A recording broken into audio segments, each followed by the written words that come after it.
Queridos irmãos, queridas irmãs, acabamos de escutar na proclamação do Santo Evangelho a narração da multiplicação dos pães e dos peixes.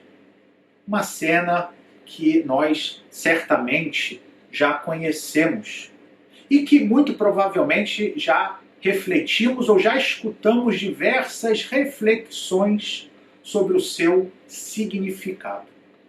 Assim sendo, não nos deteremos hoje tanto em repetir aquilo que certamente já escutamos, de como a multiplicação dos pães faz referência de modo quase que explícito à Eucaristia, de forma que, através de diversos símbolos, a narrativa evoca esse sacramento, onde Jesus continua saciando as multidões, o povo fiel, a igreja.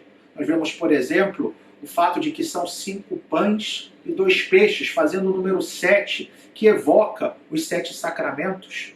Vemos os sinais de Jesus, quando ele pega o pão, ergue os olhos ao céu, pronuncia a bênção, parte o pão. São todos gestos que se repetem no rito da Eucaristia. E ainda mais, o fato de que, após ter distribuído aqueles pães para a multidão, são recolhidos 12 cestos cheios do pão que sobrava, simbolizando assim a graça que Jesus deixa, ou seja, a possibilidade de celebrar o memorial da sua presença, que é a Eucaristia, e que entrega à igreja, simbolizado pelos 12 cestos, que, à sua vez, se referem aos 12 apóstolos, que são aqueles que iniciam a missão da igreja pelo mundo. Porém, hoje, eu queria propor nessa reflexão, e que pedimos o auxílio do Espírito Santo para que seja o que nos guie nessa intenção, que é tentar enxergar esse milagre de Jesus sobre uma outra perspectiva, tendo, sobretudo, em vista o contexto mais amplo dessa cena no Evangelho de São Mateus.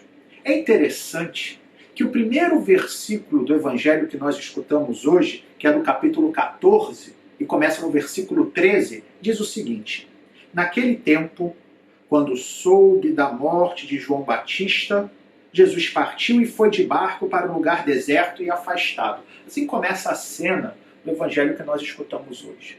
E a partir dessa referência, ou seja, que Jesus tinha escutado, ouviu falar sobre a morte de João Batista, eu queria iniciar essa reflexão mais profunda, que pode nos dar um ensinamento novo daquilo que hoje Deus talvez queira nos comunicar com esse Evangelho. A morte de João Batista. De fato, o capítulo 14 do Evangelho de São Mateus inicia com essa cena da morte de João Batista.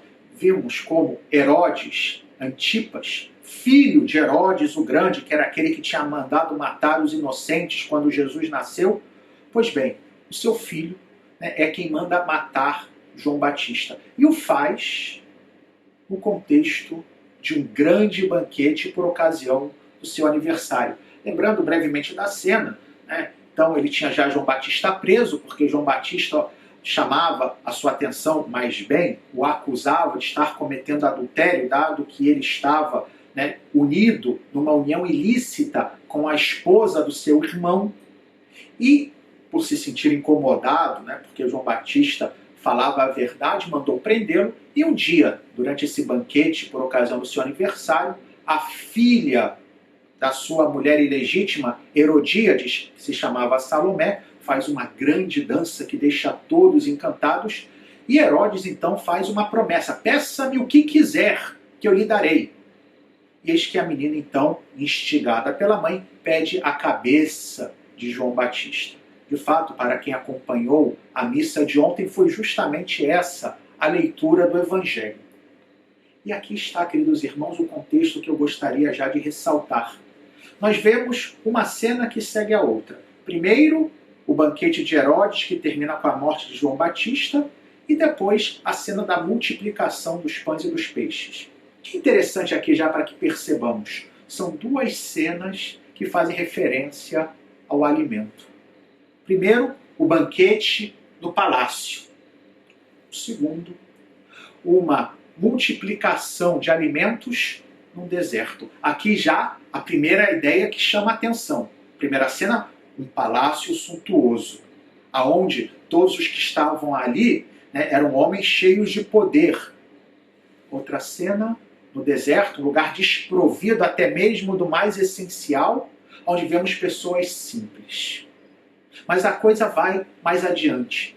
Nós vemos que, no fundo, aquilo que Herodes fez foi oferecer um banquete movido pela soberba, para mostrar aos demais como ele era poderoso, na abundância, na sua grandeza. E todos terminam como? Cheios de bebida, com a intemperança, ou seja, comendo mais do que deviam e bebendo mais do que deviam, e ficam todos bêbados. Isso acaba levando ao quê? A que ficassem saciados? Não, todo o contrário. A que ficassem ainda mais vazios, de tal modo que aquele banquete termina com o quê? Com um ato de injustiça e com uma morte. Ao contrário. Qual era a motivação de Jesus na multiplicação dos pães e dos peixes? O Evangelho mesmo nos diz, no versículo 14, diz que Jesus viu a grande multidão e encheu-se de compaixão. Herodes, movido pela soberba, deu o banquete. Jesus, movido pela compaixão, multiplicou os pães e os peixes. E aqui vemos que o resultado também da multiplicação dos pães e dos peixes é a abundância, mas uma abundância que sacia. Uma abundância que não leva à intemperança, ou seja, essa desordem que um come mais do que deve, bebe mais do que deve, que no fundo faz mal a si mesmo, mas não, o necessário. Mais ainda, aqueles que participaram do gesto de Jesus saíram não só com seus corpos refeitos, mas sobretudo com as suas almas planificadas. Se por um lado o banquete de Herodes terminara com a morte e a injustiça, a multiplicação dos pães e dos peixes termina com uma experiência da misericórdia de Deus e da vida plena que Ele oferece. No fundo, aqueles que estavam com Jesus experimentavam o que Isaías prometera. E nós escutamos na primeira leitura de hoje, quando dizia o profeta: ó vós todos que estáis com sede, vinde às águas. Vós que não tendes dinheiro, apressai-vos, vinde e comei. Vinde comprar sem dinheiro. Por que gastar atenção? E aqui vemos a diferença entre uma cena e outra, entre o banquete de Herodes e a multiplicação dos pães e dos peixes de Jesus. Por que gastar dinheiro com outra coisa que não o pão? Desperdiçar o salário, senão com a satisfação completa. Os que participaram do banquete de Herodes, longe de se sentir saciados, saíram certamente escandalizados. Os que participaram da multiplicação dos pães e dos peixes saíram com suas almas planificadas. É a mesma coisa, aliás, que falava o Salmo 144, cujo refrão nós repetimos: vós abris a vossa mão e saciais os vossos filhos. No fundo, o que a multiplicação dos pães e dos peixes nos ensina também é essa gratuidade do amor de Deus. Um amor incondicional, que vem ao encontro às nossas necessidades, sem exigir nada em troca. Herodes, quando deu seu banquete, é verdade que ofereceu aquilo tudo sem cobrar dinheiro. Porém, esperava dos outros reconhecimento, esperava dos outros talvez algum benefício. Era no fundo uma troca. Quando Jesus multiplica os pães e os peixes, e aliás, quando Deus age com nós, Quando Ele multiplica na nossa vida a graça, quando Ele faz que os nossos esforços, que às vezes são como aqueles 5 pães e 2 peixes diante de uma multidão, que não são em si mesmos capazes de saciar tudo aquilo que todas aquelas pessoas que estavam ali, e Deus vem contra e aumenta, né, multiplica os nossos esforços. Ele faz isso sem nos exigir nada. Mesmo quando nós somos infiéis a Ele, Ele permanece fiel, porque o seu amor é um amor perfeito. E nós? Qual deve ser a nossa reação? Devemos pedir hoje, eu e você, queridos irmãos, queridas irmãs, que o multiplicar que Jesus hoje pode operar seja o do meu amor, seja o da minha generosidade, seja, em definitiva, da minha capacidade de me compadecer. É interessante, sempre voltando ao Evangelho de hoje, como quando estavam todos aqueles reunidos em torno a Jesus, e vai ficando tarde, e os apóstolos aproximam-se e dizem: Senhor, manda que eles possam voltar para os vilarejos, porque não temos o que dar de comer para essa gente toda.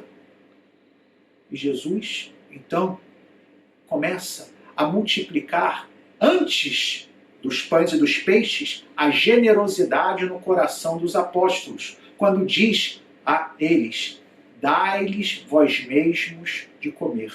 E é isso, queridos irmãos, queridas irmãs, que Jesus hoje fala comigo e com você. Que nós possamos experimentar essa verdadeira compaixão. O que significa ter compaixão? Significa padecer com o outro. Significa ver uma situação de sofrimento, uma situação de dificuldade, uma situação de tribulação, e experimentar na minha vida a dificuldade que o outro está experimentando. Hoje em dia nós vemos algumas escolas até de filosofia que dizem: não, você não deve assumir o sofrimento dos outros. No cristianismo não, diz: você deve carregar a cruz com os outros, ajudar os outros a carregarem a sua cruz, porque aí está o caminho da verdadeira felicidade. E aqui, como aliás o Papa hoje, na oração do Ângelus ao meio-dia na Praça de São Pedro, nos pediu para que fizéssemos um exame de consciência, também eu aqui faço minhas as palavras do Papa. E nós somos capazes de nos compadecer? Quando lemos uma situação triste no jornal, agora mesmo, quando vemos que a cada dia tantas pessoas estão falecendo por causa dessa pandemia, será que ainda sou capaz de me compadecer por cada uma dessas famílias que estão sofrendo com a morte dos seus entes queridos? Ou será que já me tornei insensível, incapaz de me compadecer? Sim, queridos irmãos, queridas irmãs, nós hoje devemos colocar a nossa pequenez nas mãos de Jesus, a nossa compaixão pequenininha, o nosso coração tantas vezes egoístas, e que confiemos que Jesus pode multiplicar a nossa generosidade como multiplicou os pães e os peixes. E acima de tudo, que procurando ser mais compassivos, procurando ser mais generosos, experimentemos, por outro lado, sempre mais profundamente, esse amor infinito que Deus tem por nós. Temos a certeza que na medida em que nos dispusermos a amar de forma mais generosa, aquilo que São Paulo falou na segunda leitura de hoje, no capítulo 8 da Carta aos Romanos, será uma experiência cotidiana na nossa vida de fé. Aquilo que São Paulo afirmou: tenha certeza de que nem a morte, nem a vida, nem os anjos, nem os poderes celestiais, nem o presente, nem o futuro, nem as forças cósmicas, nem a altura, nem a profundidade, nem outra criatura qualquer, nada, queridos irmãos, absolutamente nada, será capaz de nos separar do amor de Deus por nós, manifestado em Cristo Jesus, nosso Senhor. Que assim seja.